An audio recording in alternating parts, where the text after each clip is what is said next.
오늘 본문에 그 유명한 십계명이 나오고 있습니다. 십계명은 이제 하나님께서 이스라엘 백성들에게 주신 10가지 계명이죠.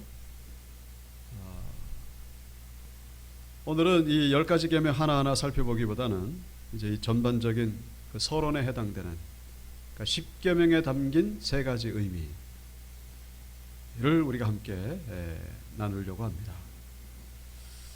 한 가지 아실 것은 이 십계명은 율법을 대표한다는 것입니다. 그러니까 10가지 계명만을 우리가 볼 것이 아니라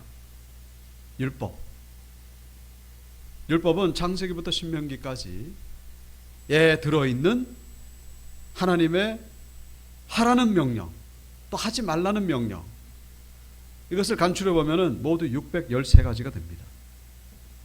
하라는 명령과 하지 말라는 명령, 그게 율법이거든요. 613가지를 대표하는 것이 바로 이 십계명이다라는 것이죠. 그래서 사실 이 십계명을 제외한다면, 십계명은 지금 이 현대에도 그대로 적용할 수 있는 그런 너무나 중요한 계명이죠. 근데 나머지 계명들은 사실 현대와는 의미가 없습니다. 그래서 이 율법이 어떤 의미를 가지는지, 이 문자적으로 지킨다는 건 의미가 없거든요. 그러니까 영적인 의미가 무엇인지 우리가 한번 살펴보기를 원한다는 것이죠. 그래서 십계명은 곧 율법을 의미한다. 그리고 또 이 율법은 하나님의 말씀을 의미한다라는 것을 우리가 생각하시고, 첫 번째 의미는 바로 하나님의 형상이 회복되기를 바라는 마음으로 하나님이 율법을 주셨다라는 것이죠. 하나님의 형상이 회복되기를 바라는 마음이 바로 이 율법 속에 들어있다라는 것입니다. 이 말씀을 지킬 때에 하나님의 형상이 회복된다, 그런 얘기예요. 안 지키면 속된 말로 사람이 아니다, 그런 얘기입니다. 왜 그런 표현을 쓰냐면은 여러분, 사람과 짐승의 차이를 제가 가끔씩 말씀드린 적이 있습니다. 사람과 짐승 죽고 나면요, 그 시신을 보면 뭐 똑같아요. 뭐 살이나 뼈나 뭐 피 나오는 거나 뭐 다 똑같습니다.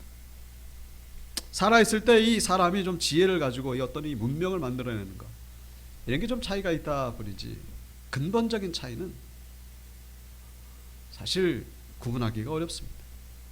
동물에게도 이 감정이 있고, 또 가족애라는 게 얼마나 애틋한지, 협동심도 있고, 인간보다 더 뛰어난 부분들도 있어요. 어떤 기술에 보면 벌들 보십시오. 그 벌집을 만드는 거 보면요, 기가 막히거든요. 인간은 그렇게 자나 무슨 도구를 가지고 해야지 그렇게 할 수가 없어요. 능력이 없어요. 그래서 우리 신앙인들은 가끔씩 인간에게는 영이 있고 짐승에게는 영이 없다, 이제 그렇게 얘기를 하는데, 또 사실 성경을 가만히 보시면 또 그것도 아니에요. 인생들의 혼은 위로 올라가고 짐승의 혼은 아래로 내려가는 줄을 누가 알랴? 일반적으로 생각할 때에 사람의 혼은 위로 올라가고 짐승의 혼은 죽으면은 땅으로 내려간다고 생각하는데, 누가 봤냐 그거? 그거 속단하면 안 된다. 이 구절은 사람과 짐승의 차이가 없다, 그 얘기를 하는 거예요. 이 구절은 일반적으로 생각하는 거, 그거는 선입관이고 편견이지, 그건 아무도 모른다. 사람은 죽으면 영이 올라가고 짐승은 죽으면 영이 내려가고, 그래서 사람과 짐승의 차이가 있다는데, 그거 착각이다. 사람과 짐승에게는 근본적으로 차이가 없다, 그 얘기를 지금 저 말씀에서 합니다. 그러니까 저기서 쓰여 있는 단어가 혼이라는 단어인데, 원래 히브리어는 루아흐, 원래는 영입니다. 영. 근데 짐승에게도 영이라는 단어가 쓰여지고 있죠. 짐승에게도 영이 있어요. 사람에게도 영이 있고. 그런데 창세기에 보시면은 사람과 짐승의 결정적인 차이가 뭐냐면은 바로 하나님의 형상대로 만들어졌다는 것입니다. 사람만이 하나님의 형상대로 만들어진 거예요. 하나님이 이르시되 우리의 형상을 따라 우리의 모양대로 우리가 사람을 만들고 그들로 바다의 물고기가, 자, 이 사람만 하나님의 형상대로 만들어졌다는 거예요. 그러니까 하나님의 형상대로 만들어졌다는 게 뭐냐 도대체? 짐승은 하나님의 형상대로 만들어지지 않았어요. 사람이 하나님의 형상대로 만들어졌다는 것은 결국 사람에게는 하나님의 계명이 주어졌다는 것입니다. 짐승에게는 계명이 주어지지 않았어요. 명령만 주어졌을 뿐이죠. 짐승에게도 주어진 명령이 있지 않습니까? 창세기 보시면은 생육하고 번성하고 땅에 충만하라. 이 짐승에게나 사람에게나 둘 다 주어진 명령이죠. 그런데 이 계명은 명령과는 달라요. 명령은 그냥 그대로 그냥 100% 순종하게 돼 있어요. 그거는. 근데 계명은 받으면은 그거를 순종할 수도 있고 불순종할 수도 있죠. 계명은. 그 지키면은 은혜가 임하지만은 지키지 않으면은 심판이 임하게 됩니다. 근데 그 계명은 짐승에게는 주어지지 않았어요. 그 대표적인 계명이 뭐죠? 창세기에 나오는 계명 바로 선악과죠. 사람에게 계명이 주어졌다. 이건 뭐냐? 이거를 선택할 수 있는 능력이 있다라는 거예요. 짐승은 그런 능력이 없어요. 예를 들면은 짐승에게 너 선악과 먹지 마라. 먹으면 죽는다. 그러면 짐승은요 영원히 안 먹어요. 영원히 안 먹습니다. 근데 사람은 달라요. 너 먹지 말라. 그런데 이제 아담과 하와가 그 먹었지 않습니까? 그게 짐승하고 다른 거예요. 먹지 말라. 이건 계명이거든. 근데 계명이 주어졌다라고 하는 것은 뭐냐? 결국 사람이 하나님의 형상대로 만들어졌다라는 것을 증거하는 모습이다라는 것입니다. 이 율법을 그런 의미로 우리가 해석해야 됩니다.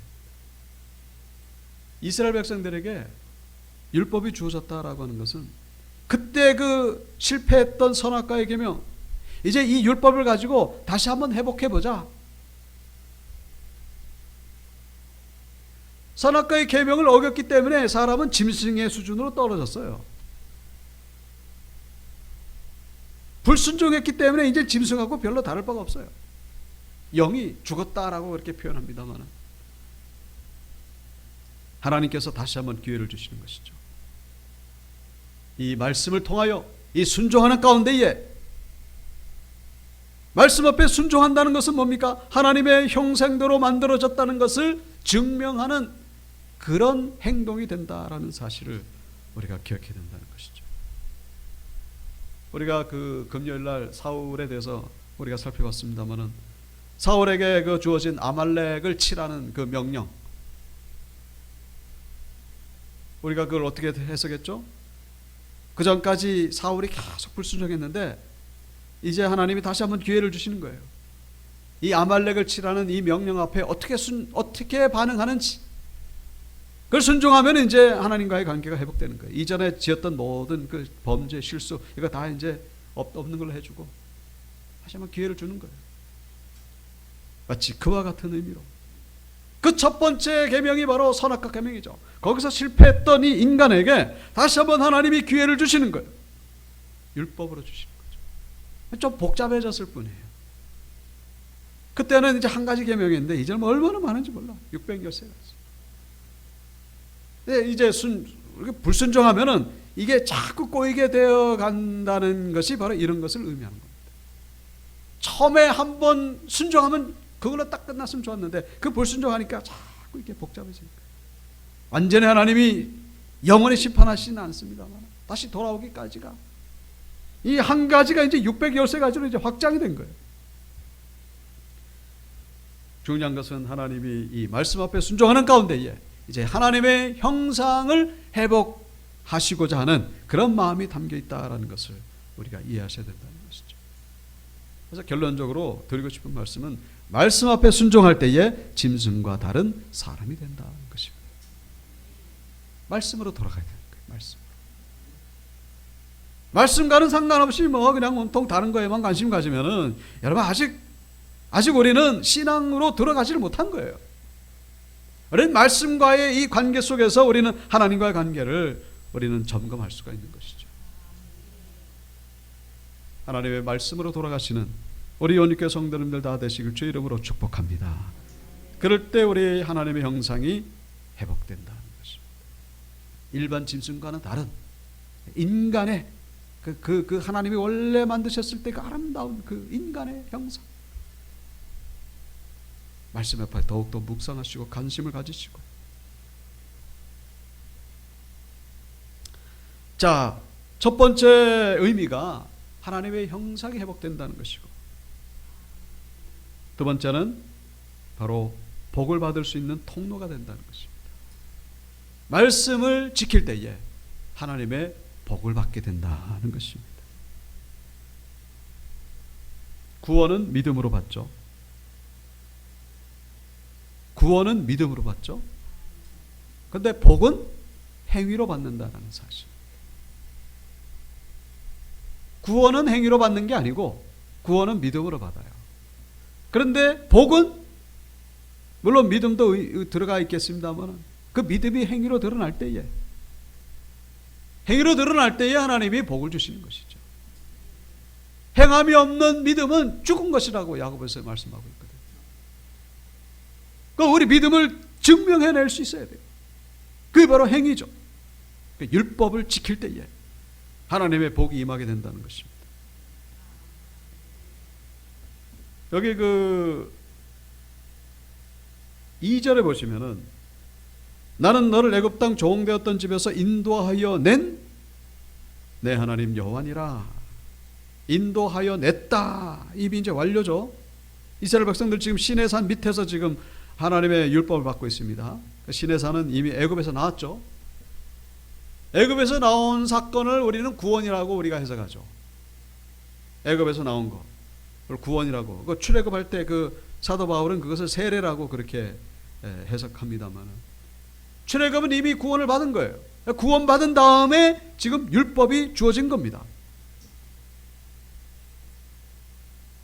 그러니까 율법이라고 하는 것은 구원을 얻기 위한 도구가 아니고, 구원받은 자가 이미 구원을 받았는데 이제 새로운 하나님 앞에 받은 새로 지켜야 될 질서임을 우리가 여기서 알 수가 있는 것이죠. 구원받기 위해서 행위를 하는 게 아니에요. 그러니까 구원받은 백성으로서 이제 하나님이 새롭게 제시하시는 그 행동으로 옮겨야 될 그런 질서라는 사실.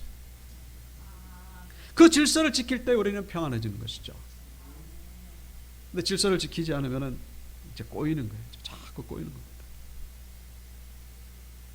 우리가 남녀 처녀 총각에 이제 결혼하기 전에는 뭐 마음대로 살았죠.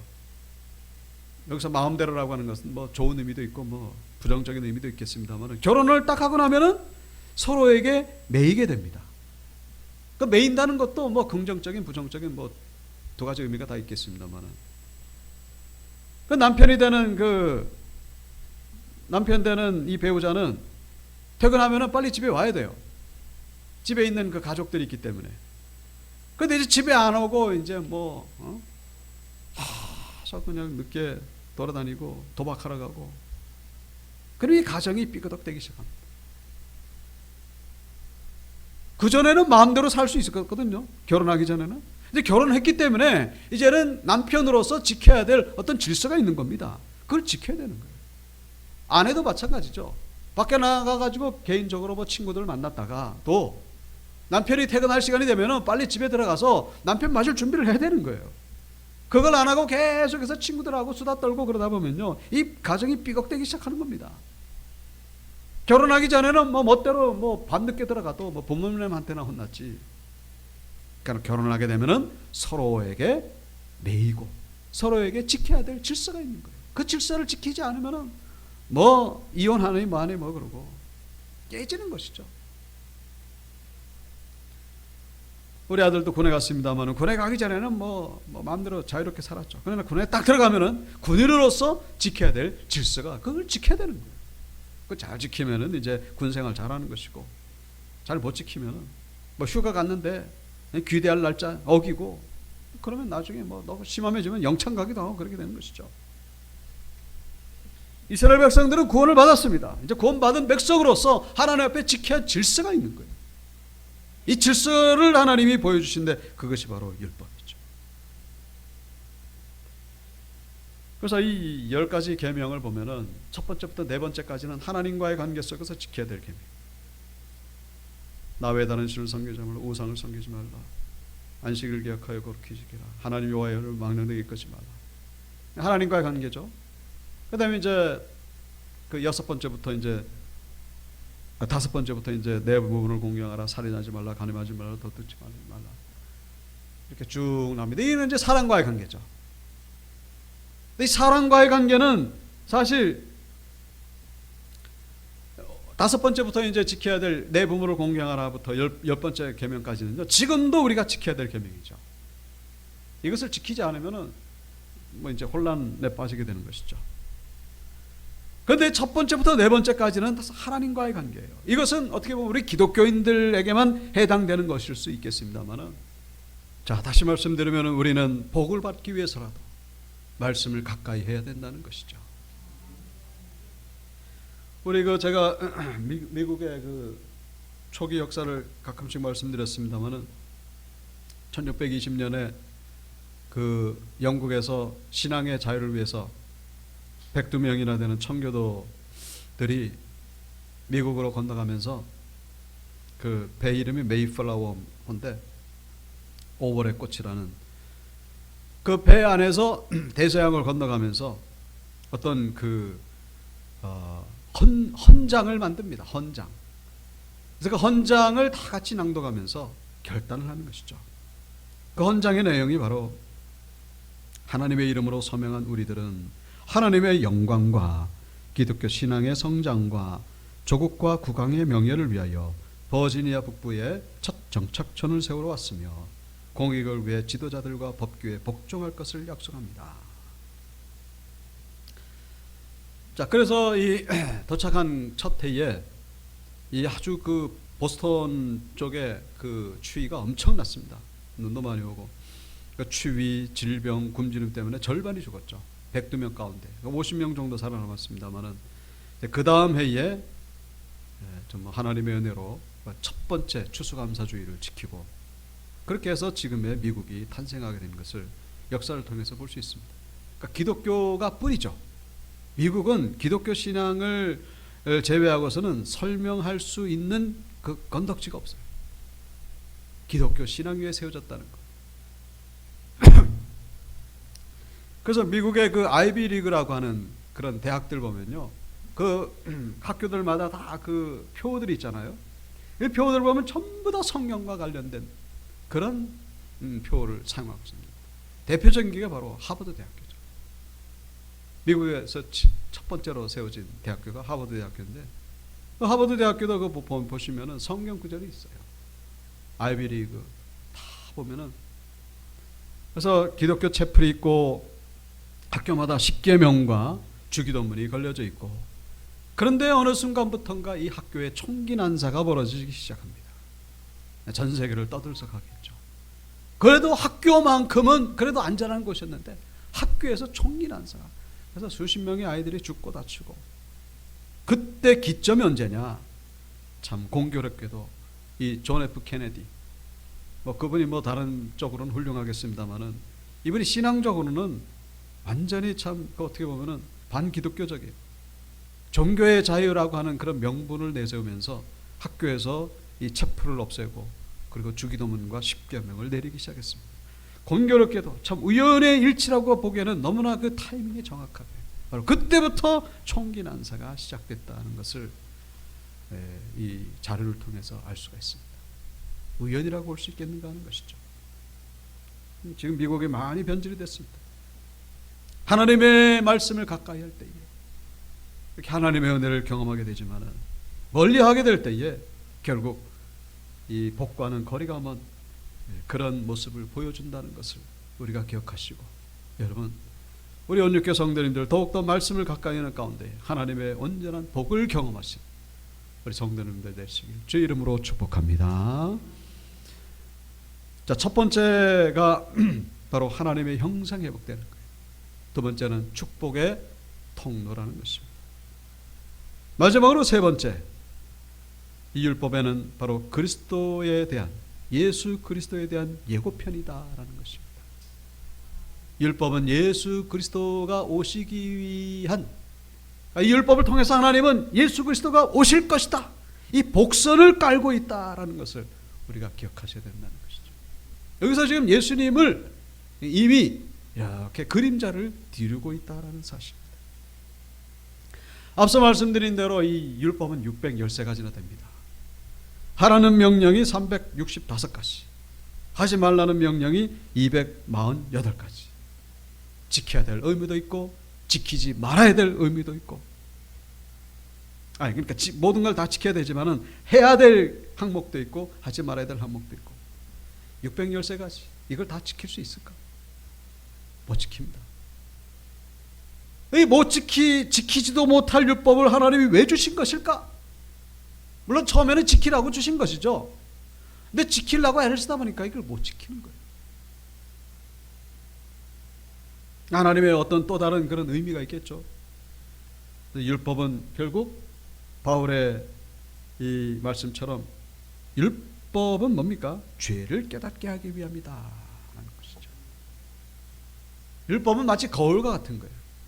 율법을 통해서 내가 이것도 죄구나, 저것도 죄구나, 이렇게 했던 게 난 죄인 줄 몰랐는데, 여러분 거울 보기 전에는 머리가 헝클어졌는지 옷이 이게 자기 마음에 맞는 건지 잘 몰라요. 거울을 딱 보면은 그때부터 드러나기 시작하는 거죠. 제가 목사님들하고 가끔씩 이제 그 운동을 합니다만, 어떤 분이 제가 이게 탁구 치는 거를 동영상으로 찍어가지고 저한테 보여주는데, 그걸 보는 순간 제가 얼굴이 얼마나 뜨거워졌는지, 내가 이렇게 참 실력도 없고 이렇게 자세도 아주 엉터리고, 그래서 그때부터 이제 제가 깨달은 바가 있었죠. 그 전에는 몰랐어요. 저 혼자 그냥 잘 친다 생각했는데, 보고 나니까 이게 얼마나 그냥 엉터리고 멋대로 가도 없고, 그래가지고 창피한지. 여러분, 이 로마서 5장 13절에도 나오죠. 율법이 있기 전에도 죄는 있었어요. 근데 율법이 없을 때는 죄를 죄로 여기지 아니했다. 그 죄인 줄 몰랐어요. 근데 율법을 딱 갖다 대니까 이게 죄였네, 그런 줄도 모르고 그냥 계속 죄 속에서 살았던 거예요. 근데 율법을 딱 갖다 대니까, 죄와 의의 기준을 딱 갖다 대니까, 그때 그러니까 이 율법은 뭡니까? 이 죄를 깨닫게 하기 위한 그런 역할이 있다라는 것이죠. 영적으로 만신창이가 된 자신을 발견하게 되는 것입니다.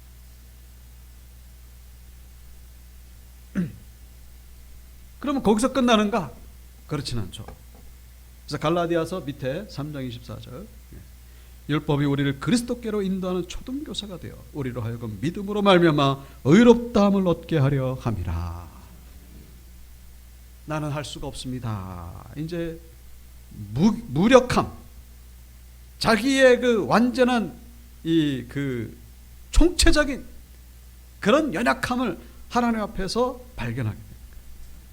이 행위를 가지고는 내가 도대체 여기서 벗어날 길이 없구나, 의로운 구석이 하나도 없구나, 그것을 철저하게 깨닫게 하는 데에 그 목적이 있다는 사실. 우리 하는 말 가운데에 전도할 때에 첫 번째 이 규칙이 바로 이 전도받는 자를 죄인으로 만들어라, 그런 얘기가 있습니다. 죄인으로 만들어라. 죄를 깨닫게 하는 데 있는 것이죠. 내가 죄인인지 몰라요. 다른 사람, 세상 모든 사람들은 다 자기 잘난 맛에 살잖아요. 자기가 의로운 줄 알고 그렇게 살지 않습니까? 근데 우리가 은혜를 받고 나면은 나 같은 죄인의 괴수가 없구나, 그것을 깨닫게 하는 것이죠. 그래서 결국 이 율법이라고 하는 것은 인간을 완전히 파김치로 만들어버립니다. 죄인의 자리로 완전히 그냥 떨어뜨리는 것이죠. 거기서 인간이 항복하는 거예요. 하나님 앞에 항복하는 하나님. 이 율법 가지고, 이 행위 가지고는 안 되는군요. 하나님, 어떻게 또 다른 구원이 없겠습니까? 구원자를 찾게 되는 그런 동기 유발을.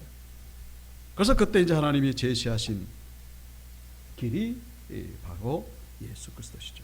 이제는 율법 외에 하나님의 또 다른 의가 나타났는데, 그게 바로 율법과 선지자들에게 증거를 받은 것이니 곧 예수 그리스도를 믿음으로 말미암아 모든 자에게 미치는 하나님의 의인이 차별이 없느니라. 율법에 의한 의에서 이제는 믿는 믿음으로 말미암는 의로 바뀌게 되었다라는 것을 말씀하는 것입니다. 행위가 아니라 이제는 믿음으로 나아가야 되는 것이고, 그리고 율법이 의미한다는 것은 나 자신을 의미하는 거예요. 나의 행위, 나의 의로움, 내가 그동안 해왔던 모든 어떤 그런 패턴, 내 삶의 방식, 이 모든 것을 다 내려놓으라는 것입니다. 내려놓고 예수 그리스도 앞에 손을 들고 항복하라는 거예요. 우리는 죄인이기 때문에 오직 예수 그리스도를 의지하는 가운데에 우리는 의로워질 수가 있다라는 사실입니다. 그래서 이제는 예수 그리스도로 나아가야 됩니다. 예수님을 의지해야 됩니다. 예수 그리스도를 의지하는 가운데에, 그래서 하나님의 은혜와 하나님의 복을 경험하시는, 우리 십계명에 담긴 세 가지 의미가 뭐라고요? 첫 번째는 하나님의 형상이 회복되는 거예요. 두 번째는 축복의 통로가 되는 것이죠. 세 번째는 예수 그리스도를 믿으라는 것입니다. 우리의 행위 가지고는 안 되니까 구원은 오직 예수 그리스도밖에 없다라는 사실, 예수 그리스도에게로 돌아오라는 것입니다. 그래서 이 하나님의 의를 다시 한번 경험하시는 모든 성도님들 되시길 주의 이름으로 축원합니다. 다 같이 찬송 우리 부르실 때, 주 예수 내가 알기 전 날 먼저 사랑했네. 그 크신 사랑 나타나 내 영혼 거듭났네.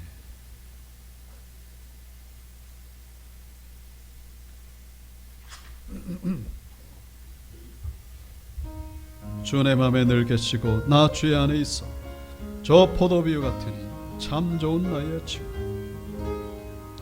주 예수 내가 알기 전 날 먼저 사랑했네.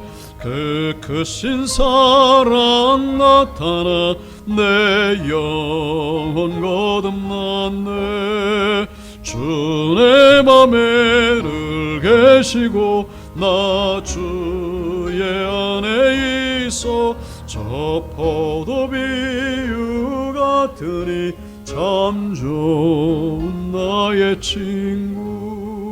내 친구 되신 예수님 날 구원하시려고 몸을 버리사 내 죄를 대속했네. 나 주님을 늘 믿으며 그 손을 의지하고 내 몸과 마음을 바쳐서 끝까지 충성하리. 내 진실하신 친구여 그는 항상 보시고 내 방패 되옵소서. 그 풍성한 참 사랑을 니는 이끌을 소냐. 날 구원하신 예수는 참 좋은 나의 친구. 아멘. 기도하겠습니다. 하나님, 우리에게 은혜 주시고 복 주시려고 말씀을 우리에게 주셨습니다. 하나님의 형상이 회복되며 또 이 말씀을 통하여 하나님의 이 축복을 받게 하시려고 날마다 말씀을 우리에게 들려주십니다.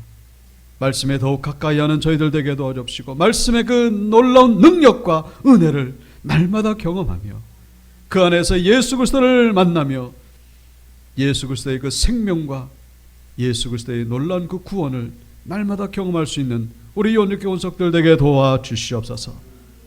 하나님, 죽어가는 이 세상 가운데에 우리를 불러내셔서 하나님의 구원받은 백성이 되게 하셨사오니 하나님의 놀라운 그 새로운 계명, 새로운 말씀의 질서를 따라 살아가는 우리 온유교 원석들 되게 도와주옵시고 모두 다 천국에서 만나게 도와주옵시고 천국 가기 전까지 우리에게 주신 사명 온전히 감당하는 권속들 다 되게 도와 주시옵소서. 주께 감사드리옵고 예수님의 이름으로 기도드렸습니다. 아멘. 하늘에 계신 우리 아버지, 아버지의 이름을 거룩하게 하시며 아버지의 나라가 오게 하시며 아버지의 뜻이 하늘에서와 같이 땅에서도 이루어지게 하소서. 오늘 우리에게 일용할 양식을 주시고 우리가 우리에게 잘못한 사람을 용서해 준 것 같이 우리 죄를 용서하여 주시고 우리를 시험에 빠지지 않게 하시고 악에서 구하소서. 나라와 권능과 영광이 영원히 아버지의 것입니다. 아멘.